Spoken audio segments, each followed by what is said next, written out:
글로벌 증시에 영향을 줬던 주요 이슈들을 살펴보면서 특징주까지 확인해보는 시간입니다. 굿모닝 마켓 인사이트, 오늘도 로제타 투자자문 최진석 포트폴리오 팀장 함께하겠습니다. 어서 오세요. 안녕하십니까? 네, 안녕하세요. 자, 또다시 사상 최고가를 경신하고 있어요. 근데 뭐 네. 무역에 대한 이슈가 그렇게 크게 부각된 것 같지는 않고 왜 이렇게 많이 올랐을까요? 모처럼 만에 좀 경제 펀더멘털, 이 지표에 따라서 좀 움직인 증시였다라고 보여지는데요. 네. 이 경제 지표 관련해서 좋은 소식들이 좀 많이 나왔죠. 우선은 이제 3분기 성장률이 1.9%에서 2.1%로 상향 조정이 됐고, 그리고 이제 10월에 내구재 수주가 예상 밖으로 0.6% 증가를 했고, 10월의 소비 지출 역시도 플러스 0.3%로 컨센서스에 부합을 했죠. 여기에 9월에 플러스 0.2% 대비해서도 개선이 됐습니다. 그리고 이제 장 막판에 발표가 된 연준의 베이지북에서도 점진적인 경기 확장세 그리고 경기 전망이 대체적으로 긍정적으로 유지되고 있다 등의 평가가 나왔기 때문에 모처럼 만에 경제 펀더멘털의 힘으로 좀 올라간 증시였습니다. 미국에서 지표를 발표하는 것들이 굉장히 많잖아요. 뭐 네. 주간 발표도 많이 있고 월간 발표도 많이 있고 분기 발표도 있고 하다 보니까 지표가 굉장히 많은데 이 지표들 가운데 중요도가 다 제각각이더라고요. 그럼 네. 지난 밤사이에 나왔던 이런 지표들 가운데는 어떤 것들을 좀 주목해 봐야 될까요? 몇 가지를 좀 꼽아볼 수가 있겠는데요. 일단은 이제 성장률이 상향 조정된 것에 대해서 좀 세부적으로 살펴본다면은 네. 소비 지출이 플러스 2.9%로 동일했던 거는 좀 아쉽습니다. 상향 조정된 게 소비가 사실은 더 좋았더라, 뭐 이런 거는 아니었다라는 뜻이 될 텐데 네. 여기에 이제 재고가 690억 달러에서 798억 달러로 수치가 상향 조정이 됐기 때문에 이것 때문에 상향 조정이 됐다, 전체 수치가. 그렇게 뭐 해석을 할 수도 있겠습니다. 하지만은 기업에 대한 고정 투자가 마이너스 1.3%였던 것이 마이너스 1%로 개선이 됐고요. 그리고 이제 수입 같은 경우에도 기존 수치가 0.4% 증가였는데 0.8%로 증가를 했기 때문에 굳이 꼽아보자면은 투자와 내수 측면에서의 긍정적인 해석도 가능했다라고 보여지고요. 여기에 이제 저희가 미국의 제조업 경기를 들여다볼 때 ISM 제조업 지수 같은 게 선행 지표라고 한다면은 내구재 수주 같은 경우에는 이제 제조업 경기를 후행하는 지표가 되겠죠. 특히 이제 방위라든지 항공기 부문을 뺀 수치가 1.2% 증가로 1월 이후에 최대치로 나왔기 때문에 이 부분에서도 좀 긍정적인 구석을 찾아볼 수가 있을 것 같고요. 10월에 소비 지출이 8개월 연속 증가세를 보였는데 최근에 소비 심리 관련된 지표가 다소 좀 부진했죠. 네네. 그런데 이런 우려를 좀 씻어내는 소비 관련 지표도 나왔습니다. 알겠습니다. 자, 경제 지표를 봤는데요. 이 추수감사절 연휴 기간 동안에는 증시가 좋더라는 통계 자료를 이번 주 초에 최진석 포트폴리오 팀장이 한번 저희한테 소개를 해주신 바가 있어요. 근데 그 통계가 좀 잘 들어맞았네요. 네, 맨날 올랐습니다, 네. 증시가. 그러면서 좀 역사적인 데이터가 어떻게 보면은 또 맞았다, 이렇게 해석을 할 수가 있겠는데요. 그렇다면은 초단기적으로는 증시가 또 어떻게 될까? 이 부분에 대해서 좀 예상을 해보자면은 네. 당장 이제 추수감사절로 내일은 쉬죠. 그리고 이제 블랙 프라이데이 또 사이버 먼데이 이렇게 쇼핑 시즌 이벤트들이 예정이 돼 있습니다. 초반 분위기는 상당히 좋습니다. 어도비 애널리틱스에 따르면요. 11월 1일부터 26일까지의 쇼핑 매출이 한 15% 정도 전년 대비 늘었을 것으로 지금 추정이 되고 있는데 역시 예전에 또 데이터를 말씀을 드렸듯이 소비자들이 더 이른 시점부터 연말 쇼핑을 좀 시작하고 있다. 이 부분도 좀 뒷받침하는 지표입니다. 그리고 이제 11월에서 12월을 보더라도 3.8%에서 5.0% 증가가 예상이 되면서 네. 작년에 단 2.1% 증가했던 것에 비해서 연말 쇼핑 시즌에 대한 기대감은 여전히 좀 높은 상황입니다. 그렇다면은 증시도 당분간은 또 잘 갈 수도 있겠다, 이런 예상이 가능한데요. 네. 근데 이제 또 흥미로운 데이터도 있었습니다. 그러면은 초단기 증시 랠리는 좀 더 가능하다. 근데 지금 보면은 1999년 이후에 이 위에 있는 그러니까 왼쪽에 있는 막대가 블랙 프라이데이 당일날 S&P 500 지수의 소매 업종이 상승했던 그런 상황이 되겠고요. 그리고 오른쪽이 블랙 프라이데이와 사이버 먼데이에 합산된 이 소매 업종의 성적표가 되겠습니다. 근데 왼쪽의 두 막대 같은 경우에는 소매 업종이 그 해당 기간에 상승했을 때 S&P 500 지수가 남은 기간에 어떻게 변했느냐. 한 마이너스 1% 정도, 그리고 마이너스 2% 정도의 수익률을 보이고 있죠. 그리고 오른쪽에 본다면은 소매 업종이 블랙 프라이데이 기간, 그리고 블랙 프라이데이와 사이버 먼데이 합산된 기간에 하락했을 경우에 그 해의 남은 기간의 S&P 500 지수는 각각 1% 정도, 그리고 한 3.5% 정도 상승을 했습니다. 네네. 그러니까 이 연말 쇼핑 시즌, 이 이벤트의 소매 업종이 좀 많이 올랐을 경우에는 오히려 그 해의 남은 기간에 증시 전체 성적을 안 좋았다. 어떻게 해석을 할 수가 있겠냐면은 연말 쇼핑 시즌을 앞두고 아니면은 그 이벤트에 다다라서 좀 과도하게 좀 들뜬 분위기라든지 네네. 아니면은 낙관론이 좀 많아졌을 경우에는 남은 기간에 증시가 오히려 좀 지지부진했을 경우도 있더라. 이렇게 좀 해석을 할 수가 있겠습니다. 알겠습니다. 그럼 우리는 지금부터 뭐 아마존이라든지 타겟이라든지 월마트라든지 이런 기업들의 주가가 좀 떨어지길 기대를 해야지 S&P가 올라가는 뭐 거죠. 그렇게도 볼 수 있겠어요. 이 데이터로만을 네. 본다면은. 알겠습니다. 자, 그 미국 증시가 그래도 뭐 농담 삼아 한 거고요. 미국 증시가 계속 강세를 이어가고 있지만 이런 가운데서도 마음 한켠에는 뭐 한 가지 리스크 없을까? 왜 이렇게 잘 올라가지? 올라가는 게 좋긴 하지만 뭐 한 가지 리스크 값싸게 발생을 하게 되면 또 손실을 볼 수도 있는데라는 마음이 들거든요. 우리가 좀 눈여겨봐야 될 게 있을까요? 네, 방금 말씀드린 데이터 같은 경우에도 그런 부분을 뒷받침하죠. 어떻게 본다면 연말 쇼핑 시즌 분위기 좋지만 너무 들뜨면은 역사적으로 봤을 때 오히려 나중에는 조정이 오더라. 뭐 네네. 이런 얘기들이 될 텐데 11월 들어서 이제 오늘까지 사상 최고치를 기록을 한다면은 3대 지수가 무려 11번째 사상 최고치를 경신하는 게 되죠. 이렇게 최고치 행진이 워낙 거세다 보니까 단기 조정에 대한 우려도 좀 나오고 있는 것 같습니다. 가장 큰 문제가 지금 증시가 올라가는 것에 비해서 미국 기업들의 이익 전망치는 정체되거나 아니면은 하향 조정되고 있기 때문에 그런데요. 그래프를 하나 준비를 해봤습니다.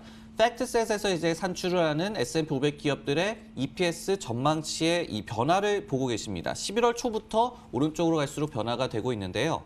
가장 위에 있는 것이 이제 2020년도의 EPS 증가율 전망치입니다. 9.8%, 9.7%로 내려갔다가 9.9%로 올라가기는 했지만은 그다지 크게 올라가지는 못하는 모습. 특히 이제 가장 밑에 있는 이 꺾은 선인 4분기 EPS 전망치 같은 경우에는 마이너스 0.4%로 11월 초에는 예상이 되던 것이 이제는 마이너스 1.4%로 예상이 되고 있거든요. 오히려 실적 전망치 자체는 깎인 그런 상태입니다. 근데 중간에 보시는 선행 PER 같은 경우에는 11월 초에 17.2배에서 지금 17.6배까지 올라간 상황. 즉 밸류에이션만 지금 높아지면서 증시가 올라가고 있는 상황이 나타나고 있거든요.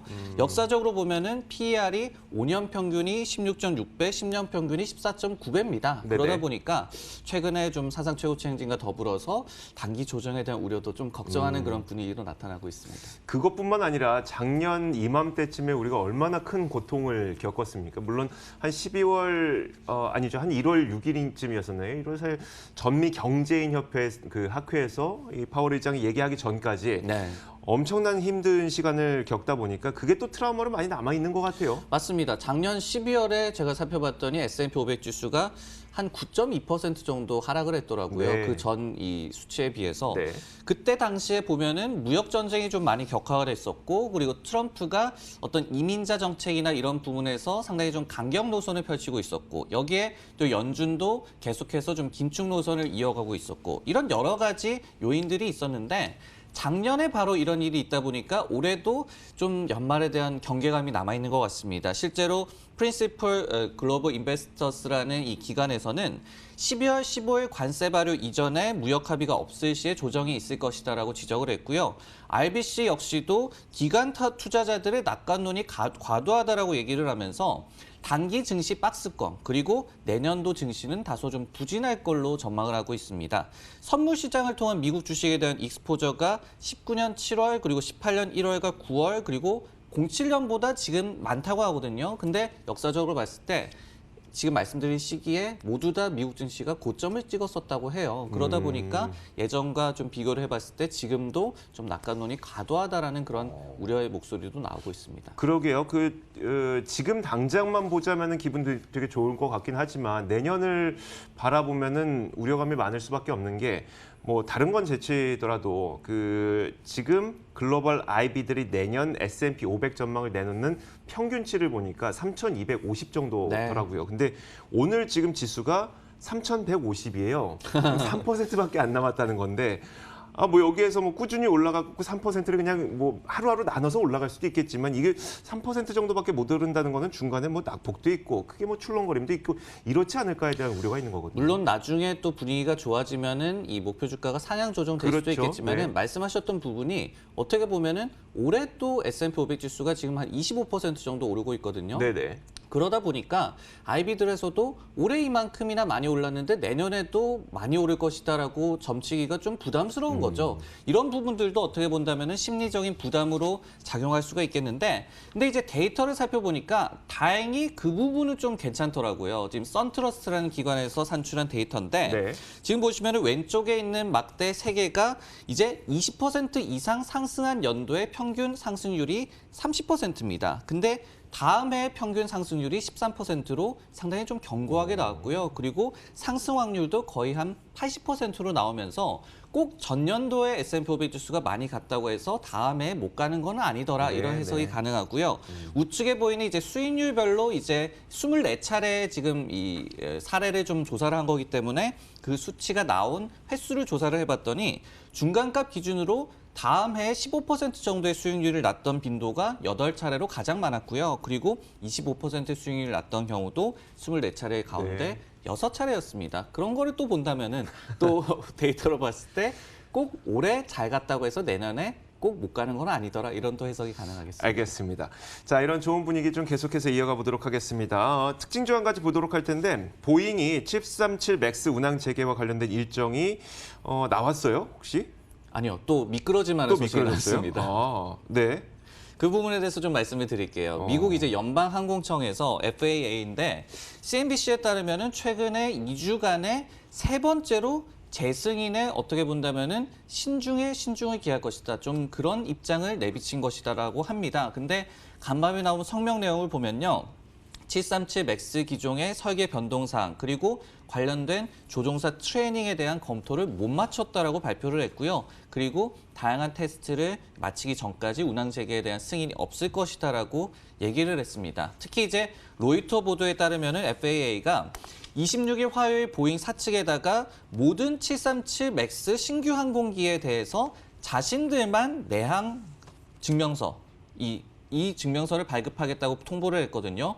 과거에는 어떤 역할을 분담했다고 하는데 즉 운항 여부는 이제부터는 순전히 자신들에게 달려있다라는 말을 전했다고 합니다. 네. 이런 우려들이 다시 한번 나오면서 오늘 보잉의 주가가 강세장 속에서도 한 1.5% 내외로 지금 빠지고 있습니다. 보잉 측에서는 조만간 운항 재개가 있을 것 같다는 뉘앙스를 계속 풍겼었잖아요. 근데 네. 그게 결코 아니었던 거네요. 맞습니다. 현재 이제 경영진의 계획은 올해 12월에 인도가 재개가 되고 네네. 내년 1월에 운항이 재개가 된다라고 얘기를 했었는데 최근 이제 번스타인이라는 IB에서는 경영진과 면담 결과 소프트웨어 업데이트에 대한 당국 승인이 났으며 조종사 훈련 등이 예정이 돼 있다. 그리고 12월에 인도가 재개될 것이다라고 또 점친 바도 있었습니다. 근데 여기에 또 두바이 에어쇼에서 보잉이 많은 좀 주문을 받았죠. 이런 호재들이 전해지다 보니까 최근 한 달간의 주가 그래프를 한번 보신다면은 이 보잉이 실적을 발표한 이후에 한 달 동안 주가가 10% 정도 상승하고 있습니다. 근데 네. 이런 좋은 분위기에 어떤 찬물을 끼얹는 소식들이 당국으로부터 나왔다고 보여지고요. FAA 같은 경우에는 오늘 외에도 여러 차례 충분한 시간을 들여서 재승인을 검토하겠다는 입장을 전해왔고요. 특히 이제 항공청장이 유튜브 영상을 통해서 자신과 가족들이 안전하게 탑승할 자신이 있기 전까지는 승인을 절대 안 할 것이다. 이렇게 또 영상 메시지를 남기기도 했습니다. 그래서 당국의 이 입장과 보잉 측의 입장이 좀 온도차가 그런 있는 모습입니다. 향후 전망을 좀 간략하게 정리해 주세요. 네, 향후 전망에 대해서는 FAA가 이런 발표를 했음에도 불구하고 CNBC가 보잉에 접촉을 했을 때는 네네. 아직까지 내부적인 계획은 바뀌지는 않았다라고 얘기를 했거든요.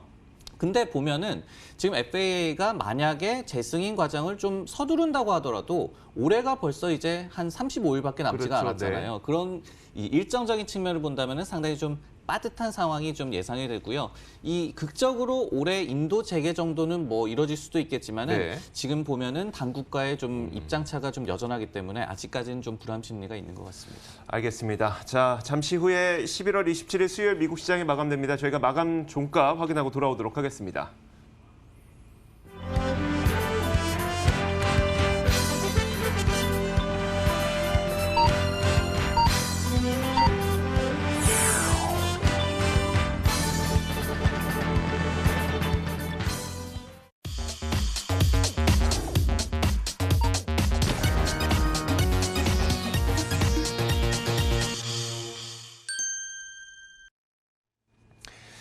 자, 11월 27일 수요일 미국 시장이 모두 마감이 됐습니다. 3대 지수 모두 상승으로 마감을 했고요. 이렇게 상승 마감했기 때문에 사상 최고가에 다시 한번 경신을 하게 된 것이고 또 11월 들어서만 11번째 신고가를 기록하게 된 겁니다. 일단 먼저 다우지수의 경우에는 조금 상승 탄력이 낮았습니다. 왜냐하면 조금 전 그 팀장이 얘기했던 것처럼 보잉의 주가 하락이 좀 영향이 있었던 것 같습니다. 0.16% 올라서 28,165.83포인트의 장을 마쳤습니다. 나스닥 지수의 상승 탄력이 굉장히 커서요. 8,700포인트를 넘어섰습니다. 8,705.18포인트, 0.66% 상승한 채 마감이 됐습니다. 자, 마지막으로 S&P 500 지수도 살펴보도록 하죠. 0.42% 올라서 3,153.72포인트. 자, 3대 지수 모두 사상 최고가로 마감된 11월 27일 수요일 미국 시장이었습니다. 자, 총평 한번 들어볼게요. 이 휴일을 앞두고 뭐 더할 나위 없는 그런 성적이었다라고 보여지고요. 그리고 특히 미국 증시가 항상 좀 분위기가 좋을 때 보면은 어떤 재료가 나오더라도 긍정적으로 해석하는 그런 양상이 나타나지 네, 않습니까? 맞아요. 근데 오늘 같은 경우에도 물론 경제 지표가 다 좋기는 했지만은 뜯어보면은 좀 불안감을 불러일으킬 만한 요소도 있었거든요. 근데 이것마저도 좀 긍정적으로 해석하는 모습이 최근에 좋은 분위기를 반영한 것 같고요.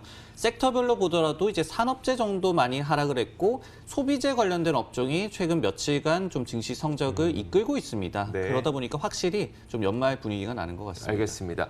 자, 그러면 저희가 구체적으로 업종 지도를 펼쳐놓고 어떤 업종과 어떤 종목들의 특징적인 움직임이 있었는지 한번 볼게요. 네, 오늘 보면은 역시 초록색이 상당히 많죠. 이 대형주 같은 경우에 페이스북 그리고 아마존, 애플 같은 빵주라고 우리가 흔히 부르는 이 IT 업종들도 상당히 좀 좋은 흐름이 나왔고요. 근데 이제 몇몇 가지 좀 하락한 그런 종목들을 살펴본다면은 조금 전에 말씀드렸던 이제 보잉이 한 1.5% 정도 하락을 하면서 다우 편입 종목 가운데 비중이 가장 크기 때문에 지수에 좀 상대적인 부진을 야기를 했고요. 그리고 이제 DE라고 표현되어 있는 지금 디어앤 컴퍼니 농기구 네. 업체가 되겠는데 트랙터도 만들고요. 근데 이 업체가 오늘 좀 강세장 속에서도 하락폭이 좀 많이 컸습니다. 근데 이 기업에서 이제 무역 분쟁을 좀 이유로 들면서 이익 전망치를 하향 조정했다고 그러거든요. 그러면서 오늘 좀 이 동떨어지게 좋지 않은 흐름이 나타난 그런 모습이 나왔습니다. 그리고 이제 보면은 지금 여기 지도에서는 제가 못 찾겠는데요. 네네. 알리바바가 오늘도 한 아. 3% 넘게 상승을 했습니다. 네네. 근데 이제 홍콩 증시에 상장이 되고 이틀째에도 홍콩에서도 또 상승세를 벌이면서 이틀간 한 10% 정도 올랐거든요. 이런 교차 거래가 되기 때문에 어떤 한 몸이 되는 그런 모습. 네네. 홍콩에서 끌어주면은 또 미국에서 그렇죠. 이렇게 좋은 분위기가 이어지는 모습도 알리바바가 계속해서 나오고 있습니다. 네, 알겠습니다. 자, 이렇게 시장 전반적으로 저희가 평가를 내려봤습니다. 지금까지 로제타 투자자본 최진석 포트폴리오 팀장과 함께 이야기 나눠봤습니다. 말씀 고맙습니다. 네, 고맙습니다.